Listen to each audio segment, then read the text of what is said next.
The way to think about what marketing is it's really three things. It's first of all the diagnosis and understanding of the market. No one else in a company does that, right? Understands what does the customer want, what do they think, right? Sales guys don't do that. That's not what they do. And from that knowledge of the market, being able to build a marketing strategy to say, right, we should target these guys with this message, with these objectives. That's strategy, yeah? Broader strategy has a wider definition, but marketing strategy is really, I've just been doing it today. Who are we targeting? What's our position? And what are our objectives? You got that, you got a strategy. You have to have that before you do any tactical execution. Mm-hmm. And the problem with most untrained marketers is they start with Instagram and work backwards. You know what I mean? It's TikTok and I'm done. Do you know what I mean? There's two problems with that. You haven't got a strategy, so you don't really know what you're trying to say or who you're trying to go after. And second, communications, all of it, is only 1/4 of the tactical execution of marketing. So proper marketers are doing price, product development, distribution, as well as comms. Shit marketers are just doing comms. Now, if you think about what I've just described, we've got diagnosis, we've got strategy, we've got tactics, and 1/4 of tactics is communications. So that's 1/4 of a third, yeah? Tactics are 1/3 of marketing. Comms is 1/4 of tactics. That's about 8% of marketing. What we have in Australia and elsewhere are marketers who are doing 8% of what marketing's meant to be. And it isn't right, you know? And it's the Gary Vees of the world who have shared this viewpoint, who are happy to teach marketing without ever being taught marketing first, yeah? It's a dangerous situation. I mean, I speak bad French, right? If I suddenly turn around and said, you know what? With my bad French, I think I'm going to create a new version of French, a new dictionary of French. People would laugh at me because, well, you don't speak proper French. But we allow this in marketing. People that don't know marketing properly and haven't been taught it by people smarter than them are rewriting the books without knowing the books first. It's a real problem. So my question...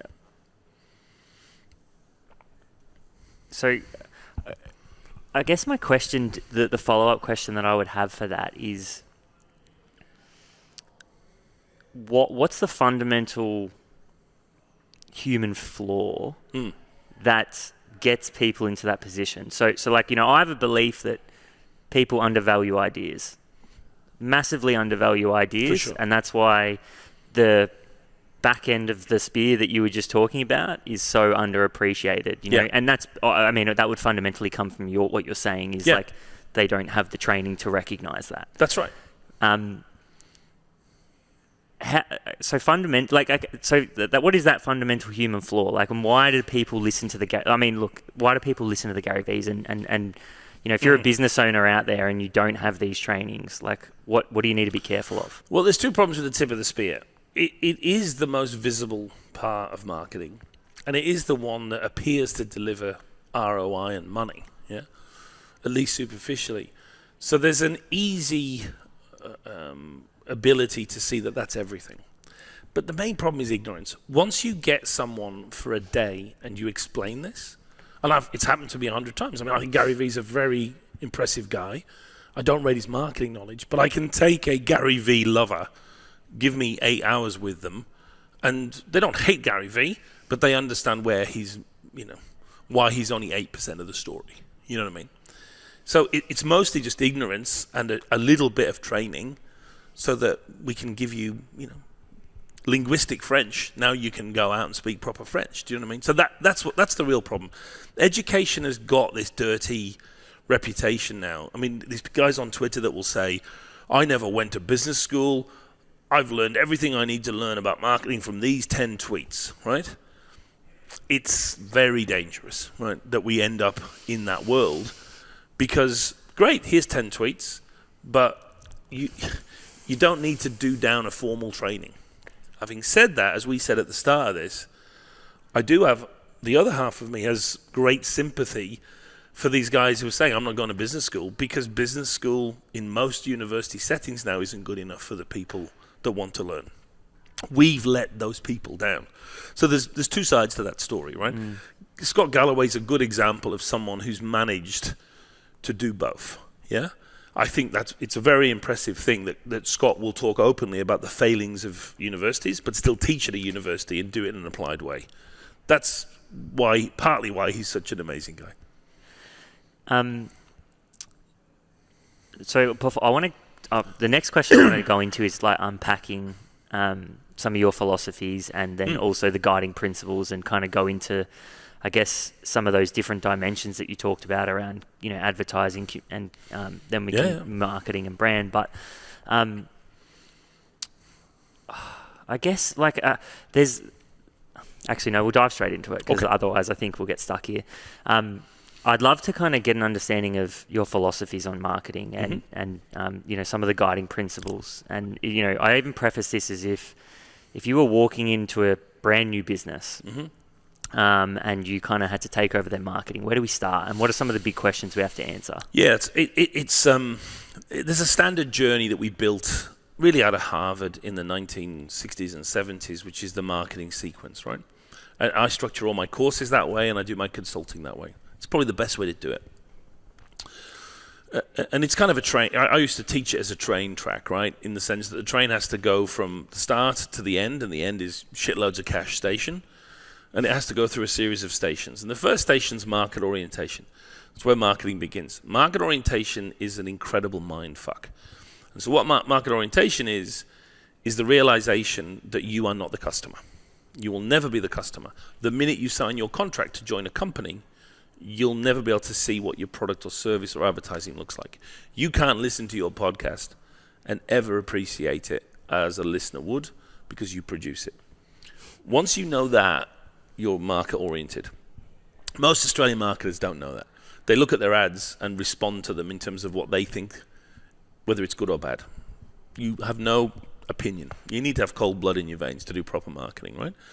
So stage one is, I know nothing. Literally, you sort of have to break down a marketer. When you do that, stage two is obvious. It's research. We do research because we don't know anything. Yeah. Qual and quant research builds a picture of the market, the customer, how they decide what they want, what they don't want, what the segments are. We understand and structure them. We build a map of the market, right? Often people say, oh, customers don't know what they want. They definitely don't know what they want, but they'll tell you a whole bunch of shit can guide you towards building what they want, right? So when we finish our research, we can segment the market. Segmentation has got nothing to do with the company. It's about the market. I've just spent the morning working for an accounting firm doing a segmentation for them. One of the things I said to them is, if your competitor on the other side of the street was doing this, they should, in theory, come up with the same segmentation. We're all looking at the mountain. We're not climbing it yet. You know what I mean? So you build a good segmentation of the whole market, not just who you want to target, the whole market, and now you're ready for strategy. Targeting is who do we want to go after among those segments.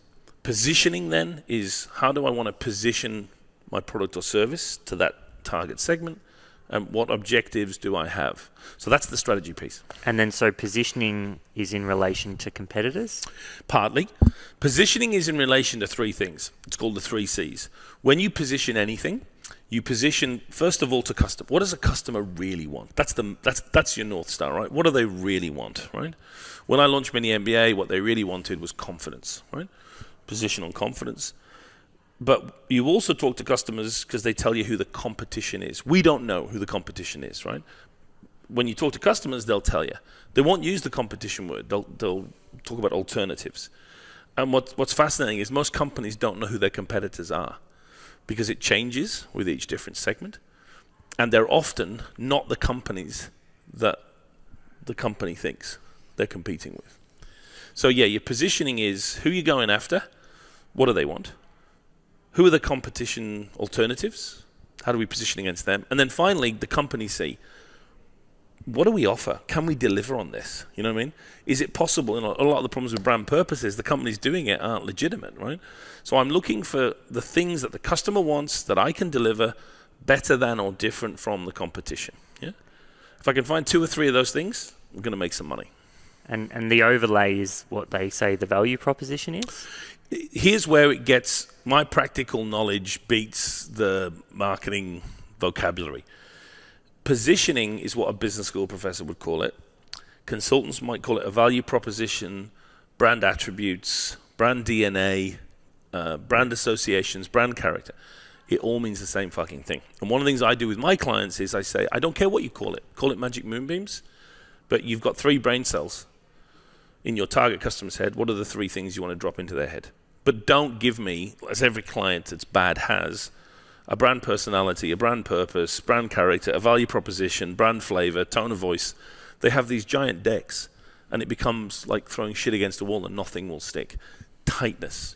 I've done the brand positioning of many billion-dollar brands globally. I did Sephora with the team, for example, in France.